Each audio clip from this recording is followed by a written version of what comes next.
Pourquoi restes-tu aux États-Unis si tu n'aimes pas le mode de vie des Américains? Tu te plains de trop travailler? Eh bien, rentre en France. Les USA, c'est pas pour les flemmards, c'est pour les champions. Dans cette série, je parle avec vous à cœur ouvert de ma vie et de mon expérience aux États-Unis. Je dois dire que le premier épisode a fait énormément polémique puisque c'était un épisode basé sur tout ce que je déteste aux États-Unis. Et la question qui est le plus ressortie, c'est mais pourquoi restes-tu aux États-Unis? On ne comprend pas. Donc c'est ce dont on va parler dans cette vidéo, tout ce que j'adore aux États-Unis parce que c'est jamais blanc ou noir, voilà, il y a toujours un entre-deux, c'est pas tout beau tout rose forcément, mais c'est pas non plus que l'enfer. Pourquoi je préfère les États-Unis à la France et tout ce qui fait qu'aujourd'hui, malgré le fait que ce soit super dur, je décide quand même de rester. C'est parti. Pour donner un petit peu de contexte, moi c'est Lisea, aka Lily, j'habite aux États-Unis depuis bientôt 6 ans, ça va faire 6 ans dans 3 semaines je crois.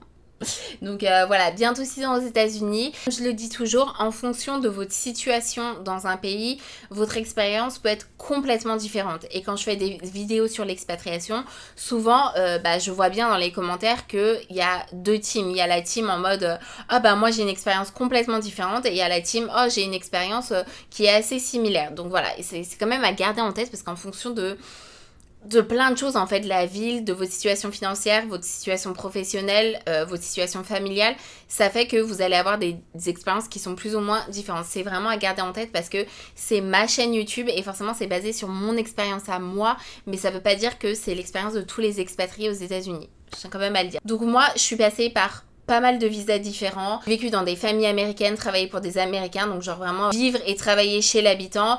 J'ai travaillé, j'ai été étudiante en ayant mon propre appartement, en payant mes factures. Mais il y a une chose qui n'a pas changé depuis que je me suis installée aux États-Unis, c'est que je n'ai vécu qu'en Pennsylvanie, à Philadelphie. Donc Philadelphie, c'est sur la côte est, nord-est, juste en dessous de New York, pour vous donner un petit peu une idée.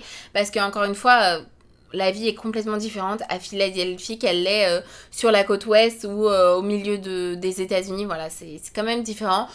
Alors on va commencer par un truc qui m'a changé la vie et je pense que ça va en surprendre plus d'un, mais c'est à quel point je me sens en sécurité en tant que femme ici.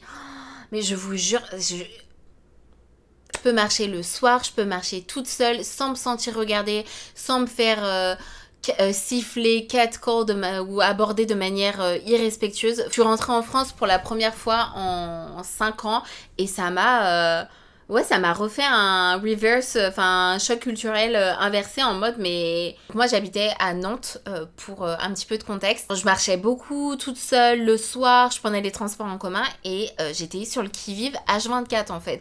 Et c'est un sentiment que j'ai plus ici. Les hommes sont beaucoup plus respectueux ici. Après, là, je suis en train de faire une généralité et je suis vraiment désolée, je suis obligée en fait de faire une généralité parce qu'on est d'accord que il y a des hommes incroyables en France, voilà, je suis pas en train de dire que tous les hommes en France sont horribles, irrespectueux et voilà, je parle vraiment d'une ambiance générale. Ne prenez pas personnellement si vous êtes un homme et que vous dites mais non mais moi je suis pas comme ça, moi je fais pas chier les femmes. Je sais, je sais, d'accord. Mais je suis en train de parler de mon expérience en tant que femme dans les deux pays. Et c'est vrai que je me sens beaucoup plus en sécurité ici. Et c'est drôle parce que quand même, je vis quand même dans un état où vous êtes autorisé à avoir des armes lourdes, automatiques, chargées sur vous. J'ai appris ça il y a pas longtemps d'ailleurs. Et malgré ça, en fait, je me sens mais beaucoup plus en sécurité qu'à Nantes. Je précise Nantes. Forcément, j'habite pas dans les pires quartiers de Philadelphie parce qu'on est d'accord que c'est les États-Unis, surtout une ville comme Philadelphie, c'est très très dangereux dans certains quartiers, donc il y a des endroits où il faut pas aller. Certainement que les pires quartiers de Philadelphie sont 100 fois pires que les pires quartiers de France. Là, je suis vraiment en train de comparer plutôt les quartiers considérés safe ou le centre-ville. Genre je marcherais pas toute seule tard le soir dans le centre-ville de Nantes par exemple, genre, alors que Philadelphie, aucun problème. Je me sens trop bien et c'est hyper agréable en tant que femme. Franchement, s'il vous plaît, si vous êtes une femme et que vous vivez aux États-Unis et que vous êtes partie aux États-Unis, dites-moi que je suis pas la seule à me sentir comme ça et que ici on est trop bien, non? Genre on n'est pas trop bien ici. Comme vous le savez, les États-Unis, c'est vraiment le pays du grandiose, c'est le pays du toujours plus, ils font tout en grand et moi, j'adore ça. Je parle pas forcément des voitures ou des quantités ou aux restaurants qui sont énormes, parce que ça, on le sait tous, mais plutôt de la manière dont ils ont de genre célébrer tous les petits événements fois 10 000. En vivant ici, j'ai vraiment appris à romantiser les petites choses, les petits événements, genre les trucs qui en France duraient une journée, et bah ici ça dure des semaines et c'est tellement facile de romantiser chaque saison, chaque événement, chaque jour férié, c'est super agréable. Je vais vous donner des exemples très concrets. Donc par exemple, à chaque fois qu'il y a une nouvelle saison qui commence, il y a plein de trucs à faire, plein d'activités. Je sais que dans 3-4 semaines, tous les magasins vont être remplis de décorations d'automne. Les gens, ils décorent beaucoup leur maison en fonction des saisons ici. Donc, encore une fois, généralité. C'est pas le cas pour tous les Américains. Je vais le dire à chaque truc que je dis maintenant. Mais voilà, ça se fait beaucoup de décorer les maisons. Vous avez plein d'activités typiques à faire. Par exemple, dans mon état, il y a le festival de la pomme. Halloween qui approche. Donc pareil, Halloween, c'est pas genre juste une soirée où vous emmenez vos enfants chercher des bonbons. Ça dure vraiment des semaines où il y a plein d'activités. Les gens, ils font du pumpkin carving. Ils font des soirées Halloween. Les enfants, ils se déguisent pour aller à l'école. Il y a des attractions. Dans ma ville, il y a une prison hantée avec une grosse attraction. Il y a des soirées films à l'extérieur. La Saint-Valentin, par exemple, en France, c'est vraiment genre une fête pour les amoureux qui va durer une soirée ou une journée. Alors que ici, pareil, ça dure des semaines. Les magasins sont décorés 3 semaines à l'avance. Les enfants, ils font des cartes pour leurs parents. Ils font des cartes pour leurs camarades de classe. Ils vont à l'école, une journée spéciale Saint-Valentin. Alors, les groupes de copines se réunissent, elles font les galantines. Enfin, voilà, il y a plein de petits trucs qui fait que ici, c'est tellement facile de romantiser sa vie et de romantiser tous ces petits trucs-là que vous êtes obligé un petit peu de vous mettre dans ce mood-là. Et après, il faut aimer. Moi, je sais que j'adore. Donc, je me suis complètement mise dans ce mood-là. Et chaque saison, il y a quelque chose qui... Par exemple, je déteste l'hiver. Il fait froid. Surtout à Philadelphie, l'hiver, il dure 8 mois. Et il fait très, très froid et c'est dur et tout. Il y a quand même quelque chose qui me donne envie que ce soit l'hiver. Par exemple, je sais très bien que pendant des semaines, il va y avoir plein d'activités à faire. Je vais inviter mes copines, qu'on va faire des petites maisons en pain d'épices, qu'on va essayer plein de boissons typiquement de la saison. Je peux faire une soirée de Noël entre potes et vous me direz c'est des trucs qu'on peut faire en France aussi, forcément, bien évidemment. Mais ici, c'est plus accessible. Dans chaque magasin où vous allez toujours trouver une petite activité et puis vous voyez les gens autour de vous qui le font. Donc voilà, c'est vraiment un truc que j'adore. J'adore que les Américains, voilà, ils font tout en grand. Le sport, par exemple, c'est très familial. Les gens se réunissent, ils font des soirées chez eux sportives, ils vont voir des matchs. C'est vraiment un pays où chaque saison apporte quelque chose de fun à faire et j'adore ça. Les gens n'ont pas peur du ridicule. À Noël, par exemple, quand vous vous baladez dans le centre-ville, vous voyez tout le monde porter les chapeaux de Noël, les pulls de Noël et c'est... Voilà, il n'y a rien qui est ridicule. Ils adorent faire les choses en grand et c'est vraiment ma vibe. Ensuite, on va parler de la mentalité des Américains. Les Américains sont accueillants, ils sont chaleureux, ils sont super abordables. Vous pouvez parler de tout et à tout le monde où vous alliez, c'est super facile. Si vous avez besoin d'un renseignement, si vous avez besoin d'un coup de main, c'est hyper facile d'aborder quelqu'un et de poser une question. Même si quelqu'un est pressé et tout, la personne s'arrêtera pour vous donner un petit coup de main. Les gens se disent bonjour dans la rue. Et c'est vrai que c'était un petit peu, genre ça me faisait un petit peu bizarre aujourd'hui d'avoir des étrangers qui étaient en mode « Oh, tu passes une bonne journée. Oh, il fait beau aujourd'hui. » Genre ça me faisait un petit peu bizarre, mais maintenant j'ai pris l'habitude et voilà, les gens se complimentent. J'adore tes cheveux, j'adore ta robe, genre le contact il est tellement facile quand vous allez quelque part et que même vous êtes tout seul, genre par exemple ici c'est tellement plus facile pour moi de faire des trucs toute seule, d'aller au cinéma toute seule, d'aller manger toute seule. Je fais plus de trucs toute seule ici parce que une ambiance où les gens se supportent et on se sent pas jugé. Genre en France, les gens ils vous regardent de haut en bas, ils vous jugent par la manière dont vous êtes habillé. Ici, genre, les gens ils vont pas vous dévisager si vous avez une tenue qui sort complètement de la norme ou qui est un petit peu folle. Ou à contrario, si vous sortez habillé en pyjama, c'est pareil, les gens vont pas vous dévisager. Ici, les Américains ils vont faire leurs courses en chaussons et il y a personne qui dit rien quoi. C'est normal, les gens ne se jugent pas. Vous pouvez avoir une couleur de cheveux complètement folle, les cheveux violets ou jaunes et vous n'allez pas avoir des regards dans les transports en commun de haut en bas. Je trouve que c'est un pays où c'est tellement facile d'être soi-même. Justement, si vous avez une tenue ou une attitude qui sort un petit peu des cases, et les gens ils vont plus être en mode genre go girl et ils se plaignent jamais. Après on va pas parler d'hypocrisie forcément parce que je parle du fait que les Américains parlent beaucoup et qu'ils sont très abordables. Et il y a le côté très hypocrite. Mais cette vidéo est basée sur tout ce que j'aime aux États-Unis et pas tout ce que je déteste. Donc on ne va pas parler de ça.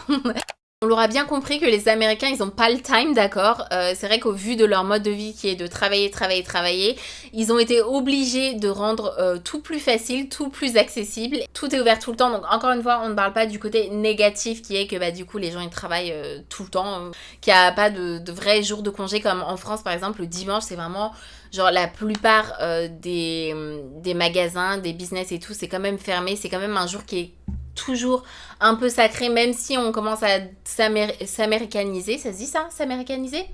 Je pense que vous avez compris. Le dimanche ici pas du tout, tout est ouvert tout le temps, les sont ouverts, vous voulez aller imprimer quelque chose, c'est ouvert, tout est ouvert.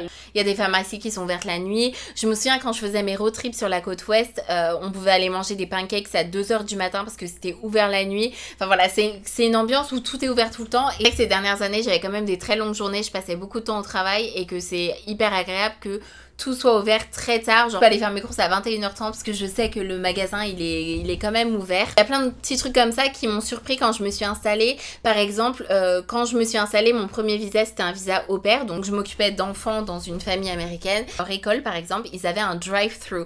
Donc, quand je les déposais à l'école, on partait en voiture. Et en fait, au lieu de se garer, de descendre et de les emmener dans leur classe, et ben, on se mettait dans la file d'attente dans la voiture. Et en fait, chaque voiture qui arrivait devant l'école, et ben il y avait les maîtresses qui sortaient, qui ouvraient donc en fait vous restez assis à conduire votre voiture, qu'elles ouvraient les portes, elles détachaient les petites, elles les sortaient, elles leur mettaient leur cartable et ensuite vous restez dans votre voiture et vous continuez de conduire.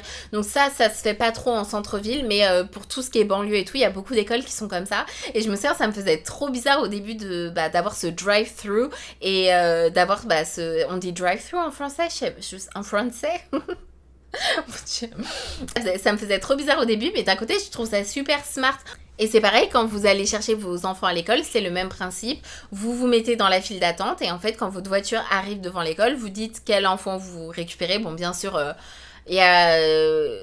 il y a la sécurité et tout, ils savent quelle voiture, ils savent qui récupère les enfants, ils mettent pas l'enfant dans n'importe quelle voiture, mais du coup voilà, après ils appellent l'enfant, ils le mettent dans votre voiture et vous partez, donc vous n'avez rien à faire. Donc c'est pour montrer à quel point les Américains n'ont pas le time. Après peut-être qu'on va me dire en commentaire, non mais en France c'est pareil, peut-être, je ne sais pas, j'ai jamais entendu ça en France, mais je sais pas, peut-être dans certaines villes c'est le cas. Mais voilà, plein de petits trucs comme ça. Bah pareil, la banque.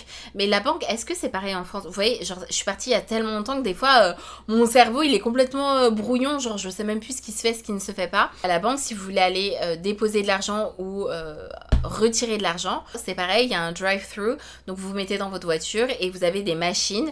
Et vous pouvez faire ça dans votre voiture. Plein de petits trucs comme ça qui font qu'ils ont rendu leur vie super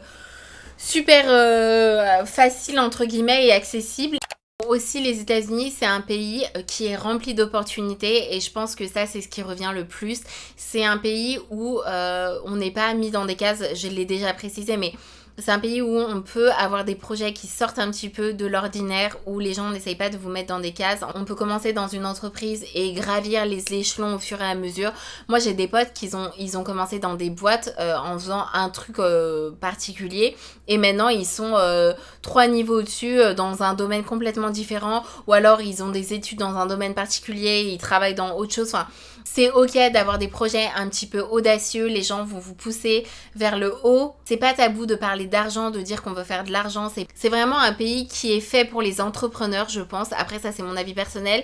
Mais c'est un pays où c'est plus facile, je pense, de réussir. Et là, on part du principe pour quelqu'un qui a les papiers, qui s'installe de manière légale. Parce qu'on va pas rentrer dans l'opportunité, enfin le rêve américain pour les immigrants, voilà, là je parle vraiment en général il y a une vibe qui fait que ici on a l'impression que tout est possible. Le rêve américain c'est vraiment cette impression que tout est possible. Après est-ce que c'est réel, je ne sais pas, mais c'est quand même une ambiance qui vous fait croire que tout est possible et genre qui vous donne envie de travailler dur. C'est vraiment une ambiance où vous vous dites bah en fait tout le monde travaille tellement que bah moi aussi je veux travailler beaucoup parce que c'est normal, c'est la norme. Vivre ici ça m'a rendue résiliente, rendue forte, genre de travailler 10-13 heures par jour, de travailler des semaines de malade et tout, ça m'a vraiment, c'est quelque chose que j'aurais pas fait en France.